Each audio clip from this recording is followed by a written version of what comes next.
Сәлем достар, бүгін сіздерге осындай қызылша мен алмадан салат дайындаған болатынмын, соны түсіріп салдым. Ол үшін бізге 2 қызылша, 2 алма және мейіз, жаңғақтың дәні, майонез керек болады. Ірі көзді үккіштен ең алдымен осылай қызылшамызды өткіземіз. Бұл өте қаназыққа, денсаулыққа пайдалы салат. Екінші, ірі көзді үккіштен тағы осындай етіп алмамызды өткізіп аламыз. Барлық құрамдарды осылай өткізіп, алма мен яғни қызылшаны өткізіп алғаннан кейін түбі кең ыдысқа осылай саласыздар. Қызылшаны, алманы, мейізді және жаңғақтың дәнін салып, майонезге араластырасыздар.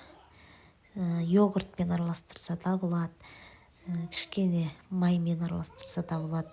Мен де майонезбен араластырған болатынмын. Өстіп араластырып қойсаңыз, 1,5 сағатқа қойып қойсаңыздар, өз-өзіне келгенше дәмі деген ерекше күшті салат бұл. Жасап көріңіздер. Мен осылай қойдым да, балаларға ұнау үшін осылай бетін апельсинмен әрлеген болатынмын.